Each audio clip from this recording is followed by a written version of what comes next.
NBA All-Star Weekend used to be one of the biggest events in all of sports. The world's biggest celebrities would make their way to the city that's hosting to see the showcase of the NBA's best. The All-Star Game was about seeing the league's greatest players team up to take on one another. We got to see matchups that we didn't just get enough of during the regular season. Matchups like Michael Jordan versus Magic Johnson, Michael Jordan versus Kobe Bryant, and eventually Kobe Bryant versus LeBron James. While the games were not as intense as the regular season contest, the competitive fire in the players made it a fun way to cap off the All-Star festivities. Somewhere along the line, the competition died. Now the All-Star Game has become nothing but commercials, 1,000 three-point shots, and Olay defense. The NBA players themselves have expressed their disinterest in the All-Star Weekend as it takes a chunk out of their so-called break. In this video, I'm going to talk about how the NBA can save the All-Star Game. Now the dunk contest, that's a video for another day. But make sure you like, comment, subscribe, share with your folks. Now let's get right into the video. What's going on, y'all? Welcome back to Going for Two. And as you can tell by the intro, today we are talking about the All-Star Game. Mainly just the All-Star Game because, like I said, the dunk contest and All-Star Saturday night is its own problem. I don't know if you will ever fix that with the way that the players do not want to engage in the dunk contest. So I don't know if there's a fix out there for that. But I want to talk about the All-Star Game specifically. So this weekend, we got All-Star Weekend in Los Angeles. Great city to have the All-Star Game. They probably could low-key have it there every single year, to be honest. But All-Star Game, boom. They introduced a brand new format of the USA versus the world where there will be 3 teams. There will be 2 USA teams. There's Team Stars and Team Stripes, and there'll be 1 world team. And the way it will work is they were going to do like 4 12-minute periods of round robin. So game 1's going to be the Stars team versus the world team. Game 2 is going to be the Stripes team versus whoever wins the game 1 between Stars and the world. And game 3 will be the Stars team between the Stars team and the loser of the game 1. So all 3 of the teams are going to be able to play each other. And I guess they're going to tally up the wins or maybe the score or whatever to finally get to an All-Star Game championship, which will be the 4th and final game of the round robin for the All-Star Game, All-Star Tournament, whatever. Boom. That is the format. Kind of similar to how it was last season when you had Team Shaq, Team Chuck, and Team Kenny, along with the Rising Stars. The players talked about how they did not like that and how they wanted to go back to East and West. I am also a believer that these Rising Stars guys don't really deserve to be playing in an All-Star Game. You know, it kind of diminishes more what the All-Star Game is all about.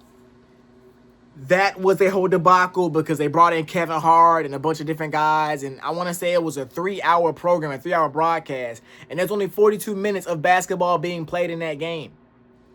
That is not going to work. Not going to work at all. So I just want to come on here and kind of give my thoughts on what the NBA could do to fix the All-Star Game. Now, before I dive into how to fix it, I want to talk about the past. When I say that past, I'm talking about Adam Silver's tenure as the commissioner and how the All-Star Game has looked while he's been in charge. So I would say the absolute peak of Adam Silver's All-Star Game history would be 2020.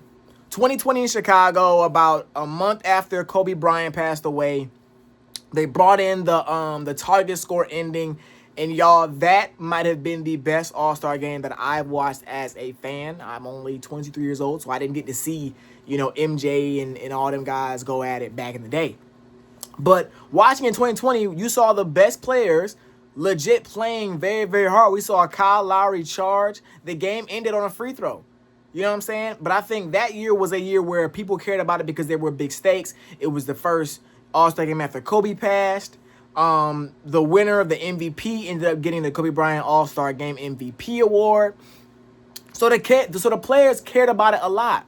Now, ever since that game, ever since 2020, it has gotten worse and worse and worse and worse and worse and worse.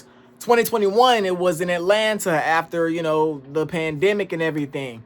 So there really wasn't too many fans. They pushed it all to one day. Cool. I would say 2022 was pretty good. 2022 was in Cleveland. I would say that was straight. You saw LeBron James put on a show. in front of Cleveland. Steph Curry went crazy. LeBron hit the turnaround fadeaway to end the game. 2024 was not good, and 2025 might have been the worst All-Star game I've watched. I talked about with all the commercials and stuff like that. It was just really bad. I will say this: Adam Silver is trying, and I can commend him for that. He's trying to make the All-Star game more enjoyable for the fans and more enjoyable for the players. Bringing in this tournament type style, you know, I think there are some question marks about the target score being to 40, because then those games are going to be very short, because these are the best players in the NBA getting easy looks, easy shots, warm up. It's basically target practice. They're going to get to 40 points in maybe 10, 15 minutes, if that much, if that long. You know? So the tournament style, I don't know if I agree with it, but I understand why you got to do that, because these players do not want to play a full 48-minute game on their break. Anthony Edwards came out and said, I want to say last year, maybe 2 years ago, he said, yo, this is supposed to be the All-Star break. It's supposed to be a break. These other players are getting breaks, and we have to travel to this city and spend our whole weekend playing basketball. If we're not playing for real, I'm not going to play for real. And he said something, that wasn't, I'm of course paraphrasing what he said, but he was something along to that. You know, LeBron James talked about how, yeah, I have no interest in playing in the All-Star game because I'm 40 and I want to spend time with my family. And I think that is the case with a lot of these guys. A lot of these guys do not want to spend an entire weekend with the All-Star. You know what I'm saying? Because it's just not what it was. It's not what it was back in the day. I think it was very, very popular for me in the late 2000s, early 2010s. That was when it was really, really good. Even midway through the 2010s, it was straight. But that at the beginning of the 2020s, late 2010s, it kind of just fell off. And it was kind of just something just to have on your TV. Kind of just something happening on TV, see what happens. I'm actually more... I'm not even going to say I'm more involved in Saturday night, because Saturday night's gotten kind of boring as well, too. So, All-Star Weekend has some stuff to definitely work on, and I want to give my thoughts and give my suggestions as to how to possibly fix it. So, I watched a bunch of interviews. In a bunch of interviews, these guys said how on All-Star, when you finally get to the All-Star game, you've done so much that it's not even a break. A time when you're supposed to be taking some downtime between the NBA season and getting ready for the final push, probably the most intense portion of the NBA season, regular season.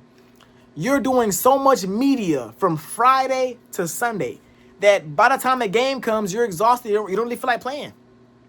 So my thing is, what my suggestion is, let's not have it be All-Star Weekend. We don't need that anymore. Let's have it All-Star Night, All-Star Day. Let's take everything.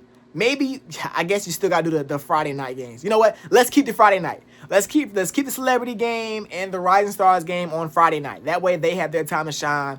Boom. But everything else, let's have it be on Saturday. Let's start everything earlier in the day. Nobody has work. It's Saturday. You know what I'm saying? So you don't got to worry about most of your viewership working because it's the weekend. So let's go Saturday. Let's start early in the afternoon. We can go ahead and do the Shooting Stars contest. They don't do Shooting Stars no more. They got rid of that. They need to bring that back. Bring back Shooting Stars contest. I love seeing the old heads coming in here half court shot. You got the Shooting Stars contest, the skills contest, the dunk contest, 3-point contest, all that. Do that earlier in the day, and then allow for the All-Star game to be Saturday night. That way, these players are not drained from all the work they got to do from the All-Star weekend from Friday to Sunday. They just knock it all out Friday and Saturday, and then they can go about their business Sunday or probably even late Saturday night, go about their business and get their couple of days off before the season ramps back up. I think that is the best thing to do.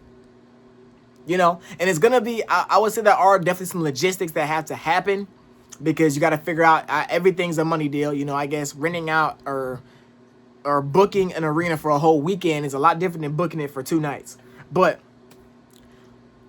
I think this is the way to go. Now, granted, this is not going to make the players play harder in the All-Star game because the competitiveness is not there. But maybe if they're not as dragged down from everything that's going on, maybe they'll play harder. Maybe. And I would go back to simply the East versus West. If you gotta have it to where, you know, if you gotta have it to where maybe you guys only play half a game, maybe the first half you have these Eastern All-Stars, and the second half you have these All-Stars or whatever. Maybe that's something they could do. But I'm looking at these players and I'm watching them. First of all, we have a whole bunch of players that are not even going to be playing in an All-Star game this weekend. There's going to be no Steph Curry, no Shai Gilgeous, no Giannis. LeBron's supposed to play. Luka Doncic is on. You know, he might play, might not play. I don't think he's playing right now in the real games right now. Luka Doncic is with his hamstring injury. A bunch of these guys are not showing up. And yes, they may be hurt. I'm not going to sit here and say anybody's faking an injury. But the guys are not going to push the play in this game at all. They don't care. They don't care at all. And we got to find a way to make them care again. The charity stuff was good. Playing by quarter, I wouldn't say was good because every quarter meant something and you're playing for your charity. So cool. I'm not sure if you can throw any more money at these guys because they have the money. They have the money. I don't know if you're going to throw any more money at these guys. But I think the easiest way to kind of help the players or push the players to try and play better is to just condense the whole thing. Because let me tell you this, these All-Stars are not competing in these Saturday night contests. They're not. The All-Stars aren't competing in dunk contests anymore. They might be doing 3-point contests, but hey, 3-point contests, that's fine. You're literally getting a warm-up before the All-Star game. Cool. But yeah, I guess let me know y'all thoughts in the comment section. What suggestions do y'all have to fix the All-Star game? Hopefully this one's good. I think the USA versus the world thing has the potential. It has potential. But thinking about it from a USA perspective, hey, we whooped y'all in the Olympics. What do we got to play so hard in the All-Star game for if we whooped y'all in the Olympics? Don't got to worry about it. I also don't think the world player is going to care that much either. I know Wembanyama talked about how he wants to push the next generation to play hard, but these guys don't care. They're multi-millionaires. We'll see how that works out. But like I said, make sure y'all like, comment, subscribe, share with y'all folks. Hit the like button. Like button helps with the algorithm. It helps my videos get pushed out. But until next time, going for two, we out of here. Yeah.